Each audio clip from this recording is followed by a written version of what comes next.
Xata. Truth. It began long before us.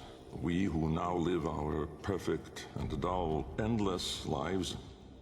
It began long before these moon palaces and body markets hurling around our golden sun.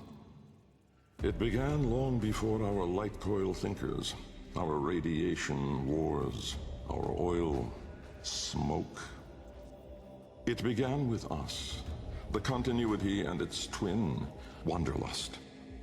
The need for unseen shores deep in our marrow. No judge, jester, queen, or king can escape this old blood. We are nomads, eternal. And when no ocean, mountain, or sky could contain us, our gaze hungered starward. Afar, they mocked us with their brittle light, winking and jeering like dangling iotons, forever out of reach, illuminating the truth. Immortal as we are, we die with the sun. That's where I come in.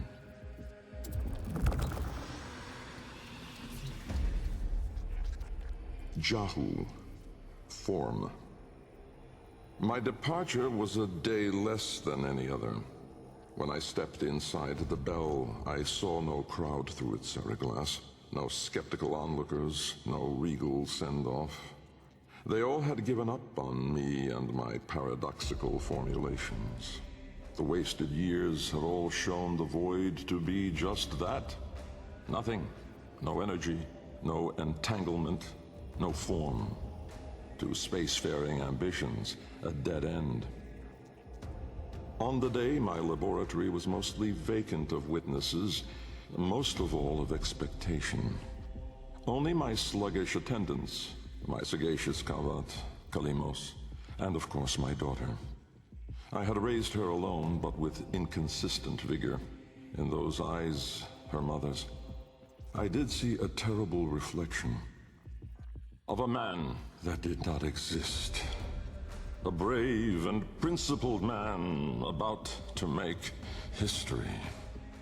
In truth, he was a void himself, an outcast, a joke, a nothing.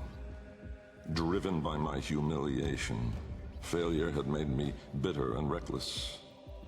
I would dive into the depths myself to prove them all wrong. I gave the signal. My daughter grasped the lever. Kalemos then belted out a desperate, rasping growl. But it was too late.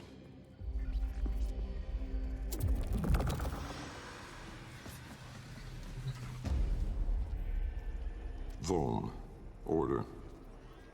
The calipers yawed open the wall between worlds, stretching there a black trapezoidal gap. A door, a mouth. It yawned in the light of the room, splintering it to mesmerizing, unearthly hues. And I, inside the bell, dropping obliquely toward it from my gallows. Mass and time rippled as a sudden vortex jawed before me. My head was vapor, my feet lodestone. The bell around me flexed like a rat paralyzed in a winding, gulping snake. I faltered in the awe of it, stumbling against the seriglass, and with that shifted the bell's path through the wall. It grazed the caliper membrane, the edge of the door. No worldly edge was as thin, as sharp as could split even light. As the bell faintly grazed it, the seriglass was all at once rendered like strips of flesh by Dax's blade. My enclosure was beheaded in an instant, but still, I fell, sideways, into the void.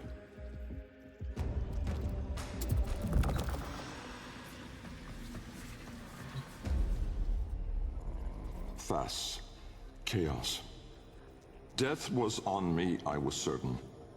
I was face down, eyes clenched, my heart pulsing the last of its seconds, and my lungs burning the last of its air.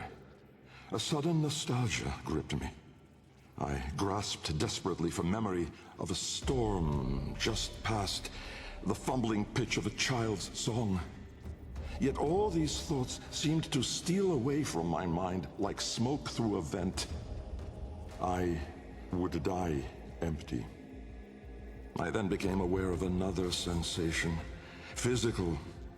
A web of pain, needles itching into my arm. At once I realized I was alive. Laying in the bell's shattered ceraglass, I groped the ground, warm stone. The floor of my laboratory. So, I had never left. And so, I had failed. Again. I heard a crunch alongside me. Someone stepping through the shattered glass. With great shame, I gasped and rose my head to face my daughter above me. But as I opened my eyes, it wasn't her. It was me.